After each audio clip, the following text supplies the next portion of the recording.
मैं मीनू पांडे श्री साईं बाबा नाथ की जो लीला करते हैं मेरे साथ, उनका हाथ मेरे ऊपर रखा है, उन्हीं के सहारे हम चलते हैं।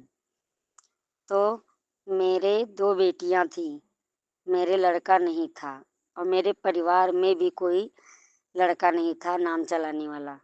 तो हमको इस वजह से सब लोग ताने मारते थे कि इसके लड़का नहीं है, ना होगा।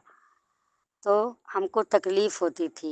फिर हम एक दिन अपने बहन के घर गए, वहाँ उनके बहू के लड़का हुआ था। तो जब हम उसको गोदी लिए तो हमारे जीजा ने हमको ताना दिया कि तेरे छूने से मेरा पोते की तबीयत खराब हो गई। फिर हम उसी समय रोने लगे कि हाँ, हमारे लड़का होता तो आज ये हमको ताना ना मारते। फिर हम सब स्थान पे गए, सब कहीं माँगे, हमको कुछ नहीं मिला। हर जगह मान मनौती किए मगर हमको कुछ नहीं मिला। हम वहाँ से निराश ही आए। फिर हमारी दीदी के वहाँ एक किराएदार रहती थी। वो बोली कि मेरा कहना मानो कि जो साईं बाबा हैं किसी को खाली हाथ नहीं भेजते हैं। तू साईं बाबा का व्रत कर मियाँ-बीवी दोनों लोग और तुमको देखो लड़का ही प्राप्त होगा। फिर हम वहाँ से आ गए उसके कहने पे, गए साईं बाबा की फ़ोटो लेके आए। जैसे-जैसे उन्होंने हमको विधि बताई, वैसे हम दोनों मियाँ-बीवी व्रत करना शुरू कर दिया। फिर जब वो जैसे विधि बताई वैसे हमने जब व्रत क शुरू शुरू किया साईं बाबा का, तो जब 2-3 साईं बाबा की बेफ़े बृहस्पतिवार बीत गई, तब हम जब साईं बाबा के दोनों लोग चरण पड़े, तो साईं बाबा का वहाँ जो फ़ोटो पे फूल चढ़ा हुआ था, वो मेरे ऊपर गिरा। अब मेरे आँख में आँसू आ गए कि हमको विश्वास हो गया उनके ऊपर कि हाँ, बाबा का कुछ इशारा है मेरे ऊपर। उन्होंने हमको कुछ इशारा दे रहे हैं। फिर वो हम फूल लेके अपने लगा लिए, लगाने के बाद उसको रख दिए अपने बक्सा में। जब रख दिए, फिर हम 5-6 महीना बीते क्योंकि हमने 11 बृहस्पतिवार माने थे। तब हमको चक्कर आना शुरू हुआ। जब चक्कर आना शुरू हुआ तो हम दोनों लोग गए डॉक्टर को दिखाए। तब डॉक्टर ने बताया कि हाँ, तू प्रेग्नेंट है। बोलो तो दवाई खाना तो हमने मना कर दिया। हमने कहा साईं बाबा की कृपा हुई है। शायद हमको भगवान बाबा अपने रूप में बेटा ही दे दे नाम चलाने के लिए। इतने ताने सुन रहे हैं। फिर हमने नहीं किया। फिर हम 9 महीना ऐसे गुजारे कि ना बिस्तर पे पड़े रहते थे, ना उठ पाते थे, ना चल पाते थे, ना कुछ खाते थे, ना पीते थे।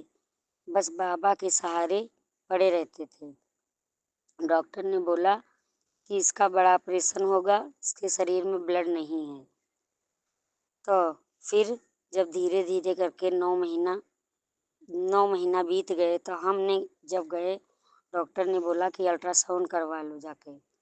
जब हम गए अल्ट्रासाउंड करवाने, तो डॉक्टर ने देखा तो उसमें जो बच्चा था वो 6 महीने का दिख रहा था और जबकि वो पूरा दिन पूरे हो गए थे। डॉक्टर ने बोला कि ये बच्चा 6 महीने का है, आप बोल रही हो पूरे दिन हो गए। तो हमने कहा नहीं डॉक्टर साहब पूरे दिन हो गए हैं, यही महीना लास्ट चल रहा। बोले नहीं 6 महीने का बच्चा दिखाई दे रहा। फिर उसी रात में मेरे को दर्द होना शुरू हुआ। धीरे-धीरे करके 3 बज गया रात का। फिर हम जब दर्द बर्दाश्त के बाहर होने लगा, तब मेरे हस्बैंड ने डॉक्टर को फ़ोन किया कि एम्बुलेंस भेज दो, उसकी हालत ज़्यादा ख़राब। डॉक्टर आ गए क्योंकि बड़ा ऑपरेशन बोले थे मेरे लिए, ब्लड नहीं था शरीर में। तो जब डॉक्टर, एम्बुलेंस सब बाहर खड़ी थी, तो मेरे को दर्द बहुत तेज़ हुई, तो हम बोले कि मेरे को बाथरूम लगी। जब हम बाथरूम गए, मेरे हस्बैंड बाहर खड़े थे और डॉक्टर और एम्बुलेंस सब थे क्योंकि डॉक्टर मेरे जानने वाले थे। उस साईं बाबा की कृपा हुई, बच्चा मेरा बाथरूम में हो गया, नॉर्मल डिलीवरी और बच्चा हुआ 700 ग्राम का, लड़का हुआ 700 ग्राम का। फिर कि जब ज़्यादा देर देखे कि ज़्यादा देर लग रही है, निकली क्यों नहीं, तब ये दरवाज़ा खोले तो देखा, तब डॉक्टर को अंदर बुलाए कि देखिए चल के उसकी तबीयत ख़राब है। डॉक्टर ने देखा कि बोले कि बेटा इसकी डिलीवरी यहीं हो गई और इसके शरीर में ब्लड नहीं है, क्या करें, इसको हॉस्पिटल लेके चलें। हमने कहा कि अब नहीं जाएंगे कहीं, बाबा की कृपा से सब घर पे नॉर्मल हुआ है। मेरे को कुछ नहीं एहसास हो रहा कि मेरे को कोई तकलीफ़ है। बेटा मेरा 700 ग्राम का था। तो डॉक्टर हमको हॉस्पिटल में लेके गए। मेरे पास 1 रुपया भी नहीं था।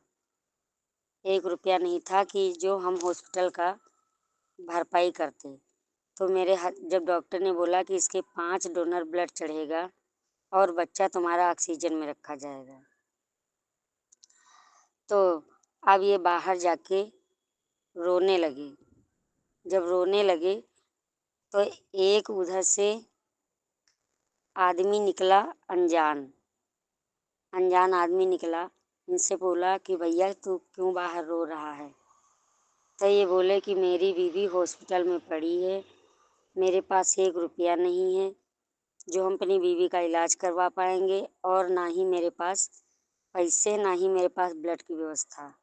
वो तुरंत अपनी मोटरसाइकिल खड़ी करके अंदर गया, हमको देखा, फिर डॉक्टर के केबिन में जाके बोला कि इसकी की बीवी के लिए 1 लाख से 5 लाख तक रुपए मेरे पास रखे हैं, इसकी बीवी पैसे से ना मरना चाहिए। फिर उन्होंने 35,000 रुपये डॉक्टर के अकाउंट में जमा कर दिए। तुरंत मेरा इलाज शुरू हो गया। फिर उसने अपना एटीएम दे दिया इनको, बोला कि जितना पैसे की ज़रूरत पड़े अपनी बीवी के ऊपर लगा लेना, फर्जी का पैसा मत खर्चा करिएगा। तो मेरे ऊपर 3 दिन में 75,000 रुपया लगा था। 5 डोनर ब्लड उन्होंने दिलाया जाके। बाद में जब हम लोग 10,000 रुपया धीरे धीरे हॉस्पिटल से अच्छे होके घर आ गए अपने बच्चे को लेके, तो ये फ़ोन किए, अपना मोबाइल नंबर दिया था, फ़ोन किए। तो जब हम धीरे धीरे 10,000 रुपया इकट्ठा कर पाए तो हमने सोचा कि दे देंगे, कभी वक्त ज़रूरत पड़ेगा तो कभी काम आएंगे मेरे। जब हमने फ़ोन किया तो उनका नंबर स्विच ऑफ जाने लगा, और जहाँ से ये एटीएम से पैसे निकाले थे वहाँ पे कोई एटीएम नहीं था, वहाँ पे दारू का ठेका खुला हुआ था। जब ये गए पूछे भैया यहाँ पे एटीएम था, तो कुछ लोगों ने बोला भैया क्या आपका दिमाग ख़राब है, यहाँ कोई एटीएम नहीं था, यहाँ तो कम से कम 5-6 साल से दारू का ठेका है, आप या आप भूल गए हैं शायद। तो ये बोले नहीं भैया हम नहीं भूले हैं, अभी ज़्यादा दिन की बात नहीं है, खाली 1 ही महीना की बात है। बस यही मेरी दास्तान है जो हम साईं बाबा का उपचारण कर रहे हैं, और हर जगह वो हमारी मदद करते हैं। जब हमको कोई तकलीफ़ या कुछ भी पड़ता है तो किसी न किसी रूप में मेरी हेल्प ज़रूर करते हैं। ओम साईं राम।